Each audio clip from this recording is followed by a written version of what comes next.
as degree level, we have a total of 189 students graduating in various programs. Then at postgraduate level, we have a total of 47 students graduating. The Chancellor will personally preside over the award of these certificates and degrees, and we expect the President of the Republic of Uganda to grace the occasion. Associate Professor Simon Anguma Katrini further stated that before the eve of the 7th graduation ceremony, the university is set to hold the annual memorial lecture for the late Professor Christine Drazua, themed Upholding the Legacy of Empowering the Girl Child Education, with the guest speaker Professor Mary Okwakol. On Friday, the 8th of November, we are going to have a memorial lecture. That's going to be the second memorial lecture in honor of our founding Vice Chancellor, the late Professor Christine Drazua. This was a council resolution that every year we should honor her with a memorial lecture. So for this year, we are having that on Friday this week, 8th of November. And the lecturer will be Professor Mary Wakol, who is the Executive Director of National Council for Higher Education. The late Professor Christine Drazua worked with Professor Mary Wakol for a very long time. Asmuni University is set to hold the 7th graduation ceremony. Out of the total 318 students that are set to graduate, 83% are males and 37% are females. Kashindot Fancy, Okumuringa Christine, West Nile Television, Nilecast. And more in our stories as the primary living examinations commence today on the 4th of November 2024, with briefing of primary 7 candidates across the country. Primary 7 candidates of Nebi municipality have expressed their readiness to excel in the national examination. Take a look. Primary 7 candidates in Nebi municipality have expressed their readiness to excel in the national examination, which has kicked off today, 4th November 2024, with the briefing of the candidates. In a mini survey carried out by our reporter in some schools, the candidates are optimistic that they will achieve their goals. At Nebi Primary School, Nebi Municipality, Priska Bitum, one of the candidates at Nebi Primary School, expects to excel in first grades. My fellow candidates, good morning. I want to take this wonderful chance given to me to give you appreciation, our MP, for the wonderful things that you have done for us. We want to ensure you that we shall not disappoint you, and we will never disappoint you. And on the behalf of my fellow candidates, we are much happy and grateful for your support. We would like to give you words of encouragement too, that if we were voters even, we were going to support you. At Jukia Primary School in the municipality, Pius Bijik, a candidate, expects the examinations to be as usual. Today we are for our briefing at the primary school, that is our sitting center. I wish all other candidates the best. For us, you're well prepared and waiting for the day. That is when Mr. Robert Bithum, head teacher Nebi Primary School, expressed that they have done everything it takes for the candidates to excel. As requested by our Honorable Member of Parliament, Nebi Municipality, Honorable Hashim Suleiman, requested us that we give him the ample time so that he share experiences with the candidates. And we have given him the honor that he needed. And he has done his part. He has given quite a number of things to the candidates, beginning with the success cards. He has issued to schools, to the 5 schools.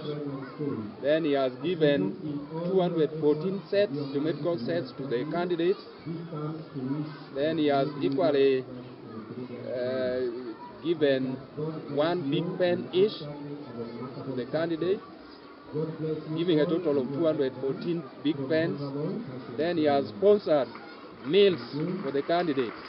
It is a very unique function this time, where we get to see briefing being done in a very unique way. The exercise will be carried out from the registered examination centers across the country. Alfred Jawok, West Nile TV, Nile Cast. I'm much prepared for the briefing. I hope that God will grant me all the wisdom so that I performed well in my exams. Thank you. And more in our stories, residents of Atindu Sel Tat are experiencing intermediate water supply due to the technical fault at the local water borehole point abandoned by locals with fears of contracting diseases from the brown water. Alfred Jawok reports. The only borehole in 3 villages has been abandoned by locals with the fears of contracting diseases from brown water. Residents of Atidosel, Thatha and Oriang respectively are experiencing intermittent water supply due to a technical fault at the only local water borehole point. According to Mr. David Yupat, the head teacher at Namthen Primary School, the borehole broke down 1 year ago, necessitating possible replacement. Mr. Yupat says the municipality should assess the situation to help the learners and the community. The repairing of the borehole has been affecting the school in the sense that when there is no national water, like for last week, for the whole week there were no water here. So the school has to wash the latrine, to mop the classroom, but there is no water. And even the children are supposed to drink the what? The water. The water which when it rains from Okoro, we are using the same what? Stream, that is the NILE, the Namthen River. So you find that when it is rain, it is very dirty, so the children cannot what? Drink those water. And even it is even bad for what? For cooking. So that's why we need that the borehole should be repaired so that when the national water is not functioning, we can use the what? The borehole. In the meantime, Juliet Ochui, one of the residents, says currently they are relying on Namthen stream water to maintain partial water production. Sasa ni iyegitie awoni no haro ma peko mi remu ma tong to swing mi shabara ma tek ka di fi me dena ne te taito ma te taito ni aye wa be ma bi so bi wan to wa ka ma bi male wa bi monda di wo wa bi to am kunu tawa di mo be sendre ko chan ti ni be do ne gwa ma kwe sawa mo winju me ago simu ibasha menya ebe bino kayo bi shalo ana Juliet anyanga negu ko para na kwe yom chwincha o makodan shuku ukati bino shoko mon ko da wiya shuku mage bino ko wingelande kaja pa MP mwa mo bino kayo ende para nyanga be nega ana. In response to mitigate the challenges, Honorable Hashim Suleiman, Member of Parliament in the municipality, urges the residents and learners to use tap water sparingly until repair of the borehole is done. Honorable Hashim added that repair efforts are underway with the borehole static technicians working diligently to identify a swift solution. He donated 1.6 million shillings to help the school and community in repairing the borehole. The legislator has urged the residents to take conservation measures seriously to minimize future disruptions. Repair. They contacted him and he came up with a cost of 1.360. And so we took for them the money and we called the repairer. And I think tomorrow they should work on the borehole. They should work on the borehole so that they can have some clean water. Because my fear is if they don't, then some of these pupils are even candidates these 7 candidates who are going to start sitting exam by 6th and 7th. If we don't do that, they can get problems. Because somebody can get typhoid work and fail to do exam. So I think this is the right time we needed to really come up and help them before Tuesday, Wednesday. I think they're starting exam on Wednesday and Thursday. So I wanted us to do it today. So that if there was time, the man could work on it. But since there's no time, maybe tomorrow morning. I talked to the headmaster and the man, they said tomorrow morning we'll make sure that he gets all the spares and he fixes. The borehole serves over 4,256 people residing in 3 cells in Nebi municipality. Alfred Jawok, West Nile TV, Nilecast.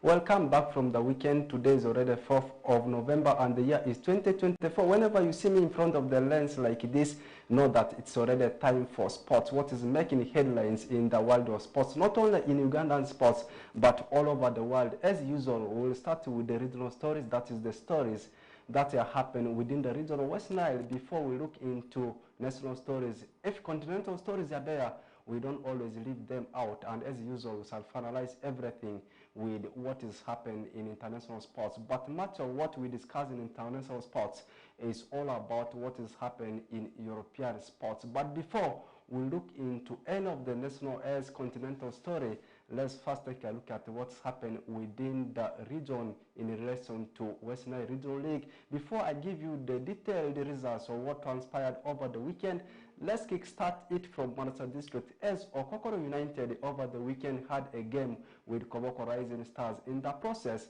Okokoro United managed to edge out the team that comes from Koboko by a 1-0 to pick their first win of the season. Let's take a look at the details of the story. Okokoro United edged Koboko Rising Stars by a 1-0 at home to grab their first win of the season after slipping 2-1 into the hands of Barakala City in their opening count of the season. Meanwhile, Koboko Rising Stars edged Odamachako Central by a 0-0 in their opening encounter. It was Santori's brilliant header towards the closing stages of the game that sealed the 3 points for the home team. The team captain, public relations officer, and vice chairman for Okokoro United have shown their gratitude and concerns after the brilliant win. We managed to win it in the last minutes against Rising. We played good. My team's good. Everybody was good. Only that we are lacking some few players. They are not within us. They are in school. Very soon they will come. Today we play Rising. We beat them 1-0. As to me, a captain, I'm very happy for the result. The previous game we lost 1-0, and this game we told our boys they have to win, and that's why they have come and they won the game 1-0, and the next trip will be on Sunday to Koti Urban, and the boys are motivated. I see earlier on the Boyd missing the penalty, and just from the corner kick, just some 30 seconds, then Santori with that nice goal, and it is really that win is so crucial for Okokoro United Football Club. I would like to appreciate the fans outside there. The fans also they have done their best, and the young kids, and they have really tried their best. We didn't expect the game to end like this, but because of the effort of players, the struggle up to get for us the win, we are so happy and so marvelous. We are waiting for the next one. By the virtue, we shall struggle, we shall play the total game, make sure our players become fit and trained enough for the next game. This win is opening our eyes and is giving us hope, and we are getting courage for the next game. Meanwhile, Onama Bosco, the head coach for Koboko Rising Stars, similarly shared his concerns after the encounter. Yeah, I think the game has been played well. Both teams played, they fought. I think it's one of the teams that have a lot of energy. Congratulations to the winning team. I think we learned lessons from what we have not done correctly. I think next time, but the challenge has been, the referee was okay, but somewhere he decided also to move the other side. But I don't want to blame officiation so much. We should have had our chances to take off, so that's football. I'm happy that the game has ended peacefully. I think the environment, the fans have been calm. The management has done their best. I think that's the way to go. Congratulations to Okokoro FC. The win now lifts Okokoro United up to the middle of the table with 3 points after match day 2 and shall next travel away to Yumbebe side Coach Urban at Boma Ground. Meanwhile, Koboko Rising Stars drops to 7th position. Oraku Benson Pastore, West Nile Television, Alka Sports. That one wasn't the only game that took place over the weekend in West Nile Region League. Games took place in the both zones, that's both Nile Zone and Nyagaki Zone, starting with the results of Friday.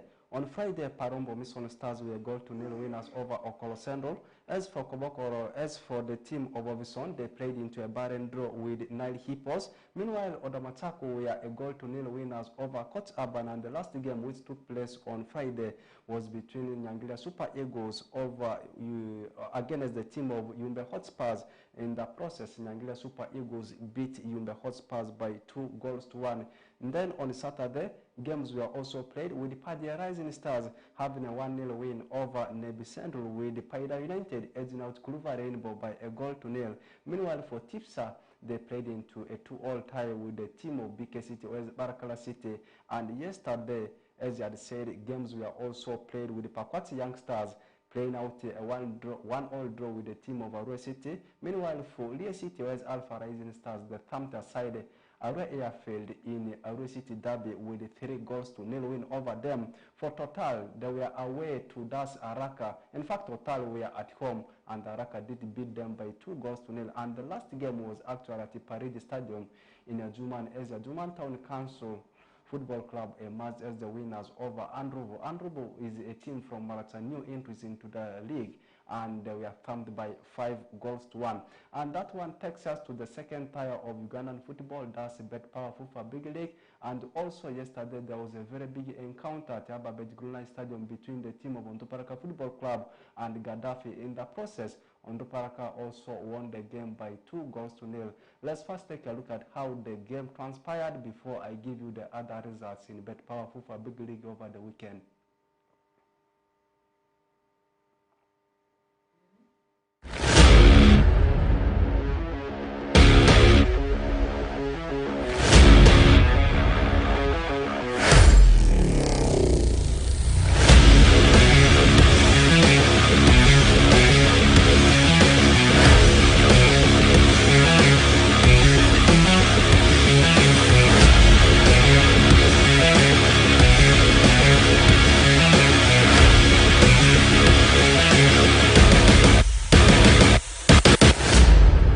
Football Club humbled Gaddafi FC 2-0 in match day 6 at Ababet Greenline Stadium to move within the promotional limit in Bet Power FIFA Big League. It was Bida Ezra's penalty in the first stanza and the Andama Juniors goal in the second stanza that stole the whole movie for the Caterpillars. The Caterpillars came for this encounter after 1-all draw with Ntukaseze, whereas Gaddafi humbled Calvary by 2-0 at home. The head coach, team captain, also a great fan of Onduparaka, have expressed their happiness after grabbing the win. This game has been one of our best games in the game approach. We had a pre-match briefing about first half, wanted to kill this game in first half, and really the boys worked according to what we had planned. First half we managed to end it 1-0. It motivated us more. And all along we've been working on the defensive, because in most cases we concede after second half. The first minute we concede, but this time around the homework was very good, and I'm happy with the spirit that the boys have exhibited, and even the supporters for coming large number like this to support Onduparaka. We are so grateful for the win. We prepared for it, and we have been a team since next week up to this game day. We have been working together talking to ourselves that we are going to win this game, and together we have done it. We want to thank the fans so much for coming to support us. We are so grateful. The win is for the fans, and we are hoping for more. That is it to come. Our target is to go to UPL. That's all. My expectation is to go back to the UPL because we missed the UPL for a good number of seasons. So this time, as team morale boosters, we are much organized, and then we need to get a much result from today onwards. We need to qualify for the entire league. Meanwhile, Alan Kabonge, the head coach of Gaddafi, similarly gave his view after the game. The game was a little bit fair, though the first penalty wasn't okay. But the game was okay.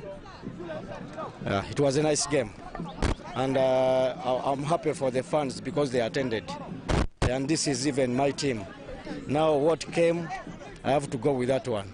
The winning leaves Caterpillars at number 3 on the log with 8 points after 6 games, and they will next travel away to Busoga on 10th of this particular month.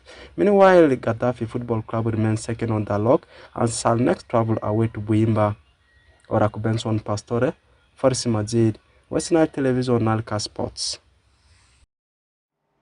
Welcome back. And also in the other parts of the country, games also took place in Bet Power Fufa Big League with Buima having a 3-0 win over the team of Maida. Meanwhile, for Calvary, they were at home. They had a 2-0 win over the team of Ndukaseze. For Boma, they went on to edge out the Gates Homeboys by 1-0. For Tinda Boys, they settled for a barrendo with the team of Arrow Hill Sports Club. As I had said, on Tuparaka, we had 2-0 winners over Gaddafi. And on Friday, a game was played between Karo Karunzi and Blacks Power, in which the two teams had to share the spoil, which ended 2-2. Now highlighting the table standing right now, the team which is sitting on top is the team of Boma. They are having 12 points. Second on the log is Gaddafi with 8 points. On the parquet is sitting at number 3 with 8 points, and the team that completes top 4 is the team of Chinda Boys, also with 8 points. Down in the relegation zone at number 12 is Ndugaseze with 4 points. Number 13th is Kataka with also 4 points. At number 14th is Busoga United with 3 points. And the last team on the log is Maida with only 2 points. And this one takes us to what is happening in StarTimes Uganda Premier League, with the game set to bounce back tomorrow as NEC is taking on the team of Police. And then on Wednesday, 2 games shall also be played, with UPDF up against Mbara City, and the last game shall be a clash between Wakiso Giants and the team of Lugazi. Why don't we then take a trip to European sports? As usual, we start with the league that matters. Africans love it so much. I am talking about English Premier League, with the 2 games being played yesterday, but the biggest encounter was between the team of Chelsea and Manchester United, in which the two sides, of course, had to draw the game, which ended 1-1. But before that, there was a clash between Spurs and Aston Villa. Spurs were 4-1 winners over the team of Aston Villa. And these games actually started on Saturday with around 7 games to be 7 games on the card. But still, in Monday Night Football, there shall be a clash between Brentford and the team of Fulham. And this game will be exactly at 11 p.m. East African time. But let's take a look at the results of the games that took place on Saturday. Newcastle were 0-0 winners over Arsenal, as Leicester played into a 1-1 draw with the team of Ipswich Town. For Liverpool, they managed to beat Brighton and Hove Albion by 2-1. For Manchester City, they lost into the hands of Bournemouth 2-1. Wolves had to share the spoils with the team of Crystal Palace, which ended 2-2. For Nottingham Forest, they still continue with their final run of the form, demolishing aside West Ham United by 3-0. And the last encounter was between Southampton and the team of Everton, as we saw the Saints picking their first win of the season, edging out Everton by 1-0. Of course, as a viewer, you may want me to highlight you with the table standing, more especially the top 6. On top is Liverpool with 25 points. Second on the log is the team of Manchester City with 23. Third is Nottingham Forest with 19 points. And the team that completes top 4 is the team of Chelsea with 18 points. Arsenal is at number 5 with 18 points. Manchester United is somewhere at number 13th with around 12 points. And also some of the big matches across Europe in some of the big leagues. As top leagues we have in Europe. In German Bundesliga, there was a game between Eintracht Frankfurt and Bochum. Eintracht Frankfurt scored 7 against Bochum. Meanwhile, for Bayern Munich, there were 3-0 winners over Union Berlin in German Bundesliga. Meanwhile, in Italian Serie A, Inter were 0-0 winners over Venezia. For Juventus, they had to humble Udinese by 2-0. What about in Spanish Primera Division? It was Barcelona that ran riot over their arch-rivals, that's Espanyol Barcelona, beating them by 3-1. And that win took them 9 points ahead of the team of Los Blancos, because the game between Real Madrid and Valencia was postponed because of flooding. For Atletico Madrid, they managed to beat Las Palmas by 2-0. Let's close the chapter there. We bounce back tomorrow, still for the same program, which continues to be under the umbrella of NILEcast.